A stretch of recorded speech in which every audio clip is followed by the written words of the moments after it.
মনে রাখবেন, সব জায়গায় নিজেকে ছোট বানায় রাখবেন। ভাই আমি কিছু জানি না, আমি অদম, আমি অযোগ্য। আপনি এদিকে নিজেকে ছোট বানাতেই থাকবেন, আপনার রব আপনাকে তুলতেই থাকবে, বড় বানাইতেই থাকবে। সুবহানাল্লাহ। আর একটু জোরে বলেন না সুবহানাল্লাহ। এবার আসেন সূরা বাকারা। বাকারা মানে গাবি, গাবিটা পশুর দলে। এবার কোরআনের সর্বশেষ সূরাটা খেয়াল করেন, সূরা নাস। নাস মানে মানুষ। মওলা পশু দিয়ে শুরু করলা, মানুষ দিয়ে শেষ করলা, ব্যাপার তো বুঝলাম না। রব্বে করিম বলে কোরআন এমন একটি কিতাব, সেটা শুধু সোয়াবের কিতাব নয়, এটাকে নেওয়ার মতো নিতে জানলে, লালন করার মতো করতে জানলে, তুমি পশু হইয়া অমানুষ হইয়া পড়া শুরু করবা, নেওয়া শুরু করবা, ওয়ান্নাস মানুষ হয়ে তুমি বের হবা। এটার নাম কোরআন। সাই সুবহানাল্লাহ। আরেকটু ছোট করে বলেন তো, আরেকটু ছোট করে বলেন। জায়গার তুলনায় আশেক কম হয়েছে না বেশি হয়েছে? তবে পকেট সাবধান। হ্যাঁ, পকেট সাবধান। এন্ডে বেগুন কিন্তু নয় তো কিছু হদ্দ চলছো না, এন্ডে তো আসছি মানুষ বেশি। পকেট হারিয়ে আবার দোয়াও করে দিতে, ঠিক না? জোর হন না, ঠিক না? সবাই মিলে একবার দরুদ শরীফ পড়েন মন খুলে। আল্লাহুম্মা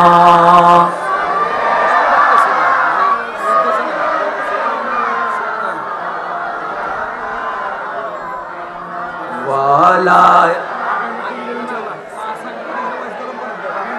মাওলানা। জন্ম আমার নবীর যুগে হলে কেমন হতো, জন্ম আমার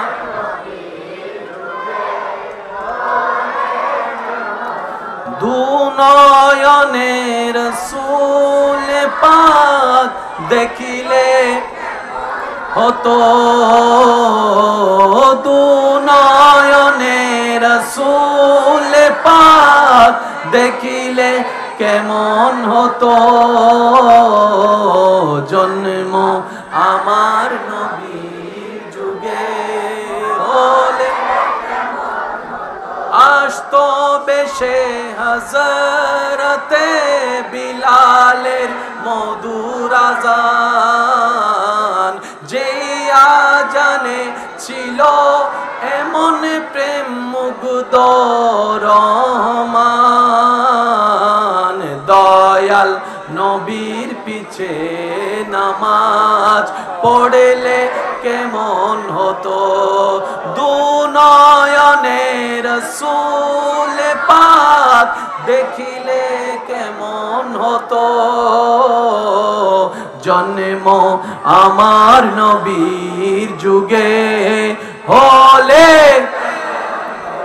উচ্চ আওয়াজ একবার বলেন মারহাবা।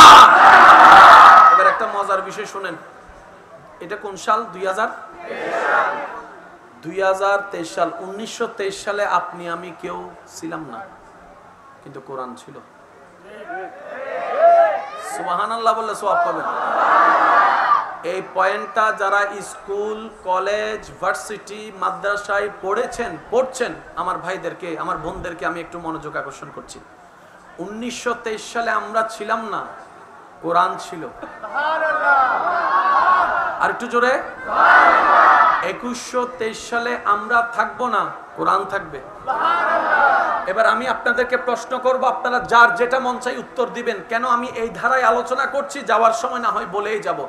এই স্টাইলে যে মাহফিলটা আজকে হচ্ছে, যে ডেকোরেশন, যে স্টাইলে, এখনকার যে স্টাইলে বিয়ে হচ্ছে, 100 বছর পরে একই স্টাইলে বিয়ে হলে কোন নাতি বিয়ে করবে? কেন?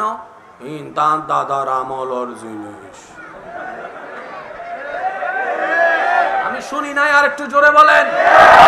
এখন যদি কেউ কাউকে মোবাইল গিফট করলে খুশি হয় না নারাজ হয়? তাই বলে যদি 3310 দেয়, এই জন্য মাথা গারে। যদি নোকিয়া 3310 দেয়, তোল্লাই আই আমেরিকা তুলাই নিদি ইতিবে সাইরা হবু দে, তোর মোবাইল তুই ল। কেন সে খুশি হয় নাই? বলে যে এটা 2023 সাল, ওই 15 Pro Max। মাথার গাই না, আর জোর বলেন না। এখন চলছে 15 আইফোন প্রো ম্যাক্স, তারপরে কি স্যামসাং, তারপরে কি অপ্পো, এই ব্র্যান্ডের সেট চলতেছে। কোথায় কি টাচ স্ক্রিনের, তুমি আমারে বাটন দিলা। তার মানে যুগের সাথে তাল মিলিয়ে চলতে হয়। না চলতে জানলে টিকা যায় না, সমাজে অস্তিত্ব থাকে না, দেশে অস্তিত্ব থাকে না, মার্কেটও থাকে না। আজকে থেকে 20 বছর আগে এই সারা বিশ্বের মধ্যে মোবাইলের জগতে অন্যতম একটা রাজত্ব ছিল, তার নাম Nokia brand, Nokia company, Nokia company, Nokia company সময়ের সাথে তাল মিলাই চলতে পারে নাই, ওকে ল্যাং মেরে ফেলে স্যামসাং উঠে গেল। স্যামসাং এর সাথে টক্কর দিয়ে এখন উঠে গেল আইফোন, আইফোন, ব্ল্যাকবেরি, বিভিন্ন কোম্পানি। তার মানে বুঝতে পারলাম যুগের সাথে তাল মিলে চলতে হয়, না হয় অস্তিত্ব টিকবে না। যুগের সাথে তাল মিলে চলতে হয়, না হয় অস্তিত্ব টিকবে না। কিন্তু বড় চমৎকার বিষয়, কত 100 বছরে কত গ্রাম শহর হয়ে গিয়েছে, কত গ্রাম শহর হয়ে গিয়েছে, কত গ্রাম শহর হয়ে গিয়েছে, কত স্কুল হয়েছে, কত কলেজ হয়েছে, কত ভার্সিটি হয়েছে। চুলের স্টাইল চেঞ্জ হয়েছে, কাপড়ের স্টাইল চেঞ্জ হয়েছে, বিয়ের স্টাইল চেঞ্জ হয়েছে, রাস্তার স্টাইল চেঞ্জ হয়েছে, অনুষ্ঠানের স্টাইল চেঞ্জ হয়েছে, মাহফিলের স্টাইল চেঞ্জ হয়েছে। কিন্তু আজকে 1450 বছর যাবত কোরআন তো চেঞ্জ হওয়া দূরের কথা, একটা পারাও চেঞ্জ হয় নাই, একটা সূরাও চেঞ্জ হয় নাই, একটা আয়াতও চেঞ্জ হয় নাই। এবার বুঝাই দেন আমাকে, হাউ ক্যান পসিবল? আশা করি বিবেকে ঢুকবে। চাহিদা পরিপূর্ণ করতে না পারলে চেঞ্জ করা লাগবেই। ভাই একটু জোরে বলতে হবে। আপনাদের কষ্ট হলে বলেন, আমি ছেড়ে দিচ্ছি। হ্যাঁ, 5 জনে হদ দে না, আর গুনা হদ উড়ো উজু জাগুসাই যা চলে যাব। কষ্ট হচ্ছে? আপনারা একটু বলেন যে চাহিদা পূর্ণ করতে না পারলে আমরা তো মানুষও রাখি না। আপনার বন্ধু বান্ধবের দিকে দেখেন, যতক্ষণ আপনি দিতে পারবেন, you are my best friend. জোরে জোরে 3টা মাস খাওয়া বন্ধ করাই দেন, বিল তুই দে। অনেক আমি খাওয়াইছি, আর পারবো না। অন্যের বাড়িতে দিয়ে থাক, আমার বাড়িতে আর জায়গা নাই। আমার মোটরসাইকেল আল দিতে পারবো না। 3 দিন পরে দেখবেন দোকানে দোকানে আপনার নামে বদনাম করতেছে, ও এটা করছে, ও সেটা করছে, ও এমন করছে। এটাই হচ্ছে এই দুনিয়ার নিয়ম। কথা বলেন ঠিক কিনা? কিন্তু কোরআন এখনো ঠিকই আছে। তার মানে চাহিদা পূরণ করার এবিলিটি কোরআনের এখনো আছে। ভাইয়া জোরে বলেন, এখনো আছে, এখনো আছে, এখনো আছে। ও কোরআন, কত বই চেঞ্জ হলো। যুবকরা একটু ক্যাচ করার চেষ্টা করবেন। আমি বল মারার চেষ্টা করতেছি, আবার সাইম ফিল্ডিং মিস হয়ে গেলে আমার দোষ নাই। ও কোরআন, কত ইতিহাস বই চেঞ্জ হলো, কত গ্রেড চেঞ্জ হলো। ডিভিশন গ্রেড হয়ে গেছে, গ্রেড আবার গোল্ডেন হইছে। কত পড়া সৃজনশীল হয়ে গেছে, কত গণিত চেঞ্জ হয়েছে, কত বীজগণিত চেঞ্জ হয়েছে।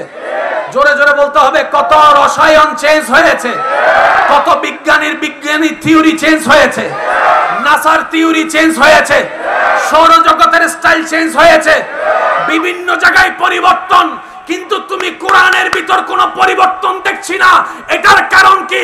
কোরআনুল কারীম উত্তর দেয়, ও বিশ্ববাসী শুনে রাখো, আমাকে নাজিল করনেওয়ালা সর্বকালের জন্য, সর্বযুগের জন্য টিকে থাকার সমস্ত কোয়ালিটি আল্লাহ তাআলা আমি কোরআনের ভিতর দিয়েই দান করে দিয়েছেন। সুবহান আল্লাহু আকবার।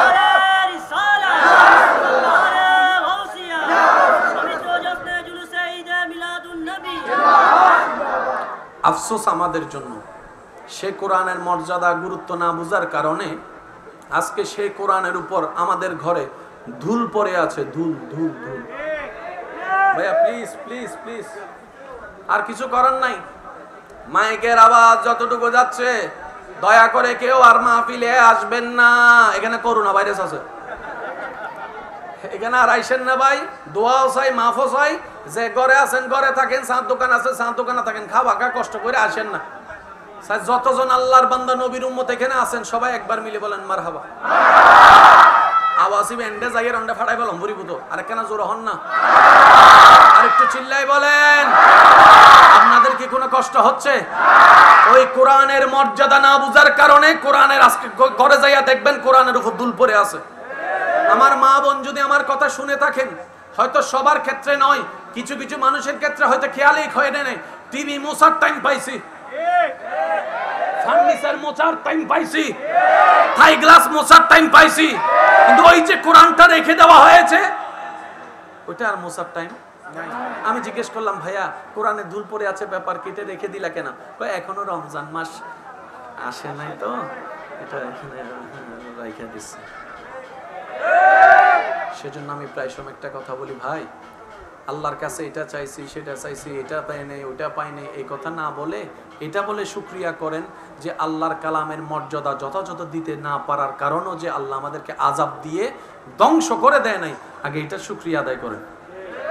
কি বলেন আপনারা, ঠিক কি না? আরো জোরে বলেন, ঠিক কি না? কোরআনের ভিতর সব আছে না নাই? যার যত শক্তি আছে, শেষ ভালো যার সব ভালো তার, বলেন আছে না নাই? এই কোরআন নাজিল করছে কে? কে নাজিল করছে? এবার আপনারা মুরব্বীরা একটু চুপ করে থাকবেন, যুবক যারা আছেন তারা একটু আওয়াজ দিয়ে বলবেন, আমরা ক্লাস 9-এ পড়ার পরে পড়ালেখা কি এক দ্বারায় চলে নাকি কয়েকটার দ্বারা সামনে আসে? একটা হচ্ছে আর্টস, আরেকটা কমার্স, আরেকটা আমি বলবো না, ওনারা বলবে, আপনারা শুনবেন। 9-এ যাওয়ার পরে পড়ার ধারা 3টা হয়, একটা আর্টস, একটা কমার্স, একটা জোরে বলেন একটা। বর্তমান পৃথিবীতে রাজত্ব কোনটা চলতেছে, আর্টস, কমার্স নাকি সায়েন্স? আপনারা যেটা বলবেন আমি সেটা নিয়ে গাবো। Arts, commerce, science. Light, light, camera, ঘড়ি, mike, mobile, oven, fridge, TV, গাড়ি, মোটরসাইকেল, আরো জোরে জোরে বলেন না, ওয়াইফাই, স্যাটেলাইট, টিভি, তারপরে NASA, rocket, everything in control science. জোরে জোরে জোরে জোরে। যার কাছে সায়েন্স আছে সে রাজা, যার কাছে সায়েন্স নেই সে আমার মতো প্রজা। এবার মুসলমানরা আল্লাহরে বলে, আল্লাহ তুমি না বিশ্বজাহানের স্রষ্টা, ইসলামটা না তোমার, কোরআনটা না তোমার, তা আমরা পিছাই আসলাম কেন, আমরা পিছাই পড়লাম কেন? আল্লাহ তাআলা বলে, তোদেরকে তো পিছাই পড়ে থাকার জন্য আমি দিই নাই কোনো কিছু, যা দিয়েছি এমন দিয়েছি, ধরে রাখার মতো ধরতে জানলে তোরাই সবার আগে থাকতি, তোরাই সবার সামনে থাকতি, তোরাই মাথার তাজ হয়ে থাকতি। আল্লাহ আমরা তো বুঝলাম না। আল্লাহ আল্লাহ পাক বলে, আমি তোদেরকে নবী দিয়েছি যিনি রাহমাতুল লিল আলামিন, যাকে আমি সুবহানাল্লাযী আসরা বিআবদিহি লাইলাম মিনাল মসজিদিল হারামে ইলাল মসজিদিল আকসা, অন্য আয়াতে সুম্মাদানা ফাতাদাল্লাহ, আমি মেরাজ করাইছি, কাবা কৌসাইন দেখিয়েছি, আরশ কুরসি লৌহ কলম দেখিয়েছি। আমি তোদেরকে কোরআন দিয়েছি, যে কোরআনের মধ্যে কোনো সন্দেহ নাই, যে কোরআনে কোনো সন্দেহ নাই, যে কোরআনে কোনো সন্দেহ নাই। তোরা যদি এইগুলাকে গবেষণা করতে পারতি, পৃথিবীর রাজত্ব তোরা করতে পারতি। বান্দা বলে, মাওলা আমাদের কাছে তো বিজ্ঞান নাই, শুধু কোরআনে না আছে, কোরআনে তো শুধু সওয়াবে না কামানো যায়, কোরআনে তো হালাল হারামে না বোঝা যায়। রব বলে যে কোরআন তোরা বুঝছ নাই, এই কোরআনকে আমি এমন ভাবে নাজিল করেছি, ইয়াসিন ওয়াল কোরআনিল হাকিম, কিয়ামত পর্যন্ত বিজ্ঞানের সমস্ত রাজত্ব আমি কোরআনের ভিতর দান করে দিয়েছি। কিন্তু তোরা তো কোরআনটারে শুধু সওয়াবের কিতাব মনে করছস। আমি জানি অনেকে আমার সাথে রাগ করতেছে, কিন্তু কিছু করিবেন নাই। এটা কি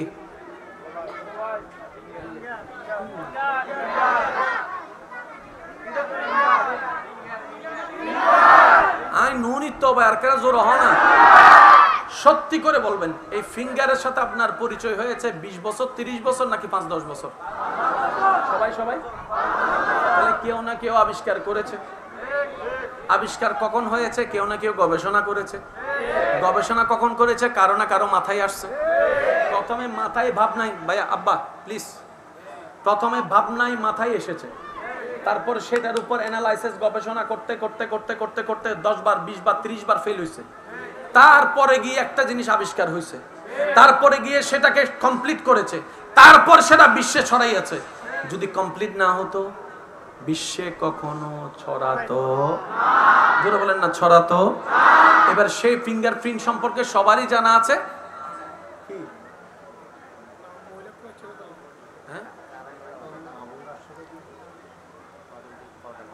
হ্যাঁ অবশ্যই, মা বোন তো পর্দার ভিতরেই থাকবে, মাশাআল্লাহ। না, আমাদের মা বোনরা বুঝে, পর্দার ভিতর থাকাটা বুঝে। ওয়া ওয়াক কল, সাবধান, বইন টইন গেলে রাস্তা গড়ি দিও। আলহামদুলিল্লাহ হইব না? একটা সময় বিদেশ থেকে কোনো কারণে চলে আসলে আবার নতুন ফাস্টফুড বানায় আবার যাওয়া যাইতো। কথা বলে না কেন? একটা সময় বিদেশ থেকে কোনো কারণে যদি লাল কালি পড়তো, অন্য আরেকটা ফাস্টফুড বানিয়ে অন্যভাবে যাওয়া যেত। এরকম দাদারা নানারা অনেকে হয়তো গিয়েছে, সময়ের আপডেট হয়েছে। এবার একজন এরকম বিদেশ থেকে লাল কালি খাইয়া চলে আসছে, সে চিন্তা করছে ফাস্টফুড আর একটা বানায় যাবো। এখন যখন যাইতে গেছে, যখন আপনার এয়ারপোর্টে গেছে, যাওয়ার পরে যখন বলে যে অল দে আঙ্গুল দেওয়ার সাথে সাথে বলে যে তোমার তো যাওয়ার সুযোগ নেই। কয় কেন? কয় তুমি তো 3 বছর আগে মামলা খাইছো। আপনি জানলেন কেমনে? কয় সা তোর বায়োডাটা সব চলে এসছে। এই কঠিন কাজটা সহজ করলো কিসে? ভাইয়া যুবক ভাইরা মনোযোগ দিবেন, এই কঠিন কাজটাকে সহজ করলো কিসে? কেউ না কেউ আবিষ্কার তো করেছে। এবার সারা পৃথিবী এখন নিরাপত্তা, যত যত সিকিউরিটি রিস্কে পড়ে যাচ্ছে, নিরাপত্তা তত বেড়ে যাচ্ছে। দুইটা প্রিন্ট খুব মারাত্মক, একটা হচ্ছে ফিঙ্গার প্রিন্ট আর একটা হচ্ছে আই প্রিন্ট। আপনি চেহারা পাল্টাইতে পারবেন, দাড়ি ছাড়া দাড়িওয়ালা হতে পারবেন, ব্রো কাটতে ফেলতে পারবেন, চেহারা আপনার চুল সব কেটে ফেলতে পারবেন, হাজার চেঞ্জ হলো ধরা খাবেন। এই কথাই যারা যারা একমত আছেন তারা ডান হাত তুলে দেখাই বলেন মারহাবা। হয় নাই? হয় না? আরো জোরে বলেন। তাহলে ফিঙ্গারপ্রিন্ট আমাদের লস করলো না উপকার করলো? জোরে বলেন, লস করলো না উপকার করলো? তাহলে এই জিনিস যে আবিষ্কার করেছে তাকে একটা থ্যাংক ইউ দেওয়ার দরকার, যে হোক না কেন। এই ফিঙ্গারপ্রিন্টের কারণে তো বউয়ের কাছ থেকে জামাইরা মোটামুটি একটু বাইসে আছে। এই ফিঙ্গারপ্রিন্টের কারণে অনেক জামাইরা বাচ্চা আছে বউয়ের কাছ থেকে, অনেক বউরা জামাইয়ের কাছ থেকে বাচ্চা আছে। কারণ আগে তো ইয়েস আর গে স্টার দিলে কুইলে যাইতো, বাবা প্লিজ প্লিজ, বা আর কি করতাম আমি। সাউন্ড বক্সের আওয়াজটা একটু যদি বাড়াইতে পারেন। একদম একদম চুপ সবাই, একবার বলেন মারহাবা। আমার সময় একদম শেষের দিকে, আমার সময় একদম শেষের দিকে। বারবার বলছি আপনারা একটু যথেষ্ট নীরবতার সাথে থাকার চেষ্টা করবেন। যার যত শক্তি আছে একবার বলেন মারহাবা। ওনারে থ্যাংক ইউ দেওয়ার দরকার, যিনি গবেষণা করেছেন, পরিশ্রম করেছেন। আপনি জানেন এই আবিষ্কার হয়েছে কখন? বেশি থেকে বেশি 50 বছর আগে, 70 বছর আগে, 80 বছর আগে, 100 বছর আগে। এর আগে বলেন না, এর আগে ফিঙ্গারপ্রিন্ট যে একটা সিকিউরিটি হতে পারে আজকে থেকে 10 বছর আগেও আমরা কল্পনাও করি নাই। কথা বলেন ঠিক কিনা? অথচ আপনি আমি শুনলে অবাক হয়ে যাব, কুরআনুল কারীমের সূরা কিয়ামার 4 নম্বর আয়াতে এই ফিঙ্গারপ্রিন্টের তথ্য আল্লাহ তাআলা 1450 বছর আগে দান করে দিয়েছে। 1450 বছর আগে ফিঙ্গারপ্রিন্ট। এবার আমি একটা ডায়লগ দিব, যার যেটা মন চায় বানায় বানায় বলেন। গাছ লাগান, ওয়া বাঙালি অকল মাইতু আর গুন সুগরি দেখু। গাছ লাগান, গাছ লাগান। গাছ কাটলে আইনত, জোরবানা গাছ কাটলে আইনত, পাহাড় কাটলে আইনত। যুবকরা বাজতেন না, পাহাড় কাটলে আইনত, পাহাড় কাটলে আইনত। কেন আমার বাপের দিন না পাহাড় আমি কাটবো, আপনার কি? পুলিশ হবো দেখায়, তুই আর পিছু দিয়ে আয়। এবার দাদা নানা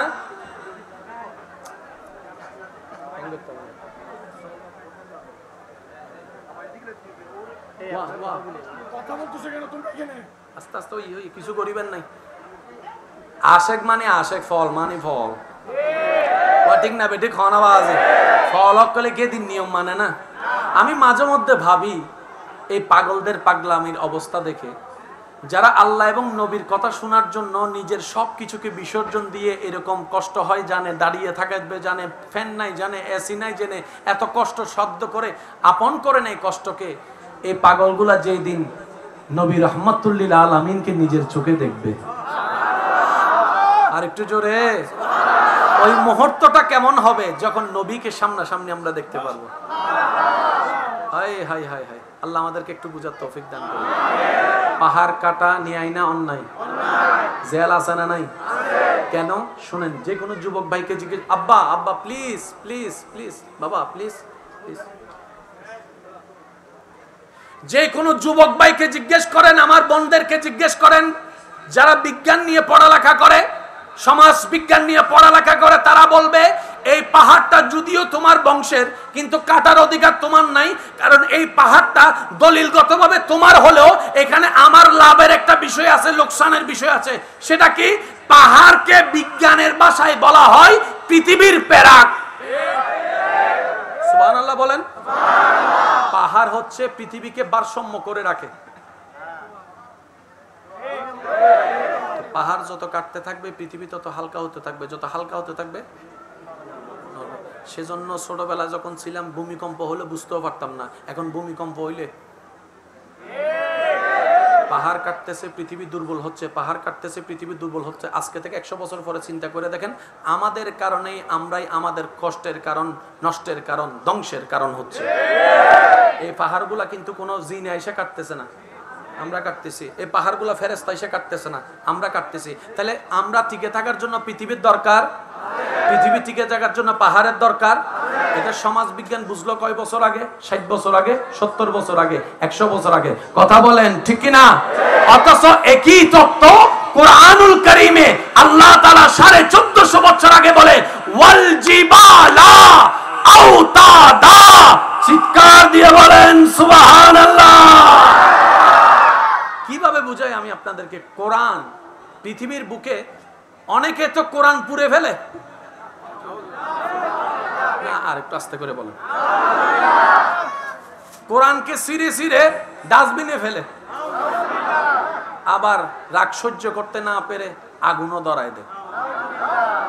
ঠিক আছে? কথা বলেন ঠিক আছে? আমরা বললাম এত রাগ কেন? কোরআন পছন্দ করি না। পছন্দ করো না ভালো কত, দূরে থাকলেই তো হয়। দূরে থাকলে আমার যুবক ভাইদের কাছে আমি একটা কথা বলবো আবদার করে, কখনো যদি অনলাইনে এরকম কোনো ভিডিও দেখেন কেউ কোরআন ছিঁড়ছে, কেউ কোরআন পুড়ে ফেলতেছে, আল্লাহর ওয়াস্তে অ্যাংরি লাইকও দিবেন না, অ্যাংরি লাইকও দিবেন না, গালাগালিও কমেন্টসও করবেন না, শেয়ারও করবেন না। পারলে একটা রিপোর্ট করে আসবেন। কেন জানেন? একটু কমন সেন্সের বিষয়। আমরা বেশিরভাগ মানুষ ফেসবুক, ইউটিউবে ওই ভিউটা দেখা পছন্দ করি, লাইক বেশি হচ্ছে যেটা দেখা পছন্দ করি। কথা বলেন ঠিক কি না? এই সমস্ত নোংরা ভিডিওতে আমরা মুসলমানরাই শেয়ার করতে করতে তাকে ভাইরাল করে দিই। এবার সে যখন দেখে কি রে এতগুলা ভালো ভিডিও বানাইছি, এতগুলা ভালো ভিডিও বানাইছি, একটা তো ভিউ হয় নাই, আমার কোরআন ফুরাইলে তো দেখি ভাইরাল, তখন ওই নেশায় তারা এগুলা করতে থাকে। আমি বুঝাতে পারি মনে মনে কথাটা। যদি কোরআন পুরানোর প্রতিবাদ, আমি তাদেরকে বলি ভাই কোরআন পুরাইয়া কোরআনের সাথে ঝগড়া করে লাভ নেই। যদি তোমার সাহস থাকে কোরআনের যে কোনো একটা আয়াতকে চ্যালেঞ্জ করো, এটাই তো জ্ঞানের পাওয়ার। তোমরা বলো কোরআনের ওই জায়গার আয়াত নিয়ে আমার দ্বন্দ্ব আছে, কোরআনের ওই আয়াতটা আমি মানতে চাই না, একটা চ্যালেঞ্জ করো, একটা চ্যালেঞ্জ করো। কিয়ামত পর্যন্ত পারবা না, কারণ সারা পৃথিবী যে আল্লাহর নিয়ন্ত্রণে, ওই আল্লাহর কালামের নামেই হচ্ছে কোরআনুল কারীম। আল্লাহর ওয়াস্তে একটু বোঝার চেষ্টা করবেন। আসেন, সারে গা মা পা দা নি সা আছে না নাই?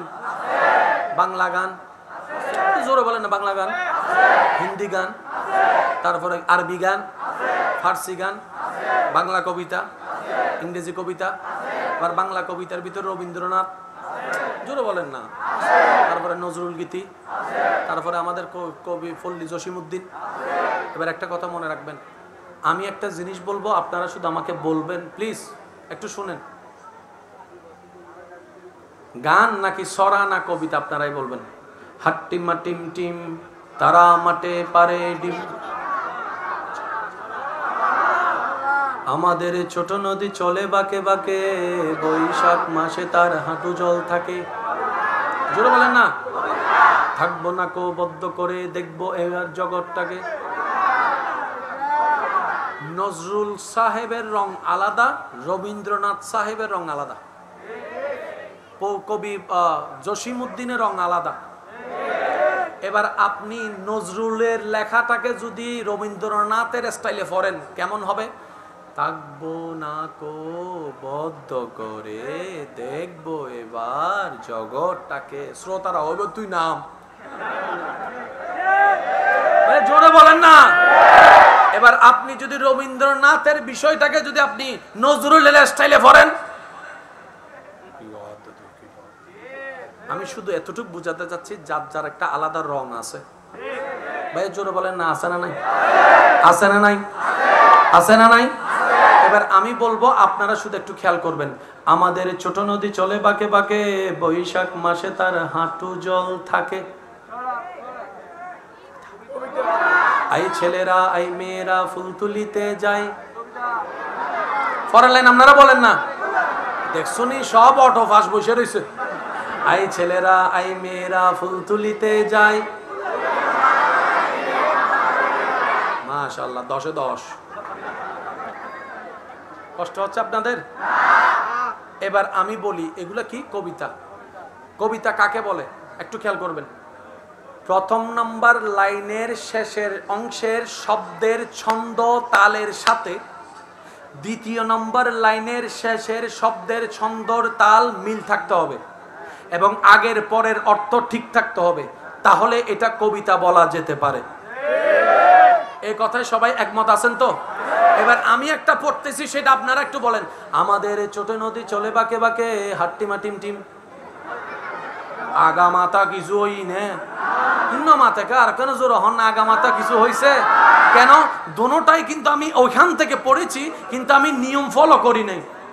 ভাইয়া ভাইয়া প্লিজ, আমি নিয়ম ফলো। এবার বলেন কবিতা কাকে বলে? প্রথম নাম্বার লাইনের শেষের শব্দের ছন্দ উচ্চারণের সাথে দ্বিতীয় নম্বর লাইনের ছন্দ উচ্চারণ মিল থাকতে হবে, তাহলে কবিতা হবে। এবার আমি বলতেছি মিল আছে না? আপনারা দেখেন, আমাদের ছোট নদী চলে বাঁকে বাঁকে, বৈশাখ মাসে তার হাঁটু জল থাকে। প্রথম লাইনে বাঁকে, দ্বিতীয় লাইনে থাকে। মিল আছে না নাই? জোরে বলতে হবে, আরো জোরে বলেন। হাট্টিমা টিম টিম, তারা মাঠে পারে ডিম টিম ডিম।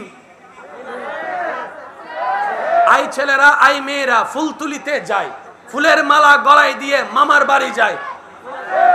মিল আছে না? মিল আছে না? একজনে বলে, আল্লাহ কোরআনে নাকি তুমি সব দিছো, আমার তো কবিতা পছন্দ। কোরআনে কবিতা কই? আল্লাহ পাক বলে যে কোরআনকে আমি সর্ববিষয়ে দিয়েছি, অন্তরে চোখ দিয়ে দেখ, কবিতার ছন্দ স্বাদ তুই কোরআনে খুঁজে পাবিস। শব্দ মিল থাকলে কি হয়? জোরে বলেন কি হয়? এবার আমি বলবো, আপনারা শুধু শেষের শব্দের সাথে একটু মনোযোগ দিবেন। ইন্না আতাইনা কাল কাউসার ফাসাল্লি লিরাব্বিকা ওয়ানহার ইন্না শানিয়াকা হুয়াল আবতার। সুবহানাল্লাহ। জোরে জোরে জোরে জোরে। কুল হুয়াল্লাহু আহাদ আল্লাহুস সামাদ লাম ইয়ালিদ ওয়া লাম ইউলাদ ওয়া লাম ইয়াকুল লাহু কুফুয়ান আহাদ। সুবহানাল্লাহ। আর একটু জোরে। কুল আউযু বিরাব্বিন নাস মালিকিন নাস ইলাহিন নাস মিন শারিল। সুবহানাল্লাহ তো বলেন না, মন খুলে বলেন না সুবহানাল্লাহ।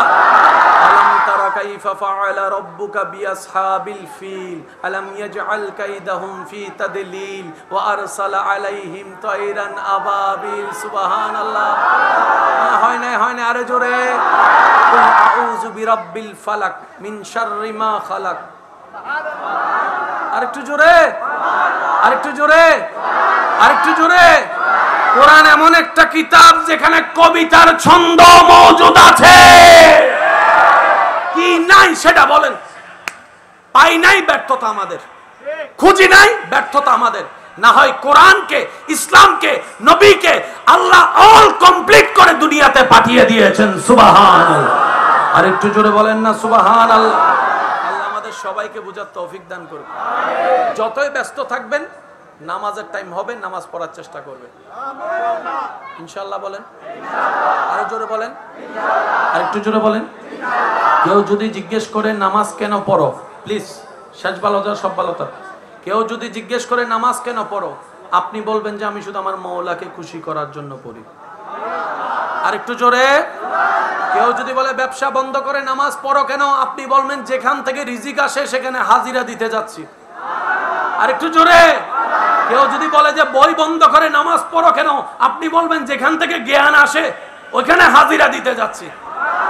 আর একটু জোরে, যতই ব্যস্ত থাকুক নামাজ ছাড়া, যখনই মিম্বার থেকে আওয়াজের ধ্বনি আপনার আমার কানের মধ্যে থাকবে, পিছনে ফেলে নামাজের দিকে যাওয়ার চেষ্টা করব আজকে থেকে ইনশাআল্লাহ।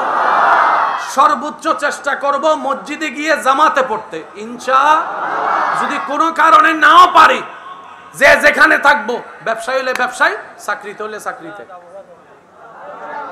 শেষ একটা আবদার করে আমি বিদায় নিব। আল্লাহ এবং রসুলের জন্য আমি অদমকে কে কে ভালোবাসেন একটু হাত তুলে দেখেন। মন থেকে ভালোবাসেন? তাহলে আবদার করার একটা অধিকার, আবদার করার একটা অধিকার, আবদার করার একটা অধিকার। এবার আমার হাতটা নামান আমার যুবক ভাইদের কাছে। যদি আমার বোনের আমার কথা শুনে থাকে, আমি একটা আবদার করছি ভাই হিসেবে, যতই রাগ হোক, গালি দিল গালি দিবেন না, মুস্কি হেসে একটা সালাম দিবেন ইনশাআল্লাহ। বলেন মায়ের পরিবর্তে মাইন নয়। যে কেউ আপনার রাস্তায় কাঁটা বিছাই দিবে, আল্লাহ যদি আপনাকে তৌফিক দেয়, আপনি ফুল বিছাই দেন।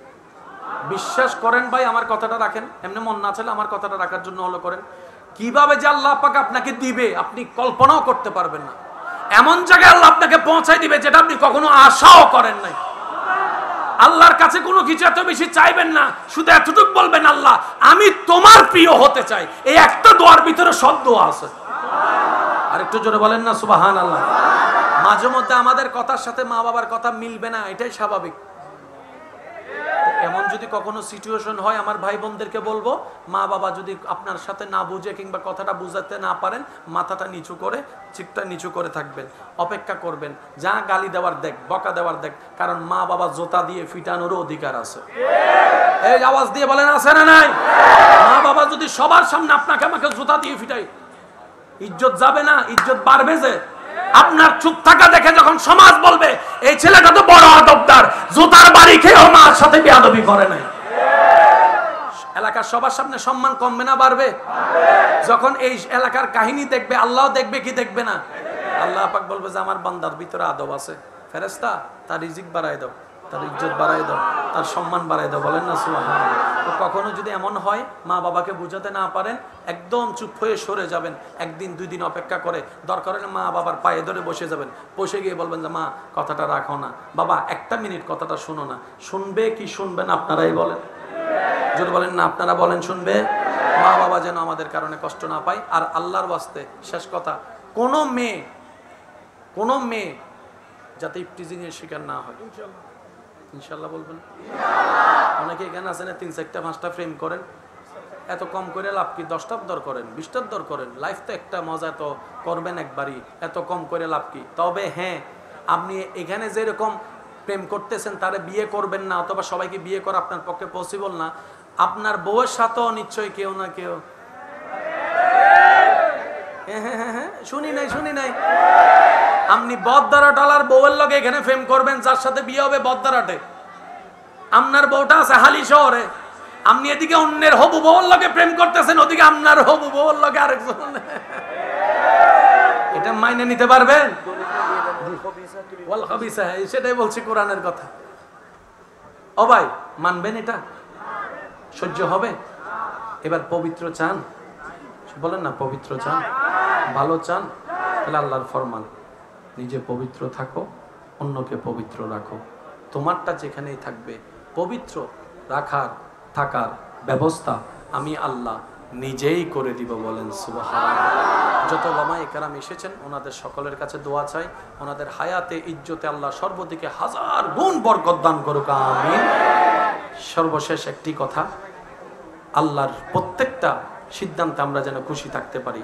প্রাণের চাইতে বেশি নবীকে, আহলে বায়তকে, সাহাবাকে, আউলিয়া ইকরামকে ভালোবাসতে পারি, আল্লাহ সেই তৌফিক দান করুন। যার যত শক্তি আছে একবার বলেন সুবহানাল্লাহ। শেষ ভালো যার, সব ভালো তার, ঈমানি আওয়াজে বলেন সুবহানাল্লাহ। এবার বলেন আলহামদুলিল্লাহ। এবার বলেন লা ইলাহা ইল্লাল্লাহ। এবার সবাই দুই হাত তুলেন, দুই হাত তুলে ঈমানি গর্জন দিয়ে বলেন আল্লাহু আকবার, আল্লাহু আকবার, লা ইলাহা ইল্লাল্লাহ, মুহাম্মাদুর রাসূলুল্লাহ সাল্লাল্লাহু আলাইহি ওয়াসাল্লাম। ওয়া আখিরু দাওয়ানা আনিল হামদুলিল্লাহি রাব্বিল আলামিন। আসসালামু আলাইকুম ওয়া রাহমাতুল্লাহি তাআলা।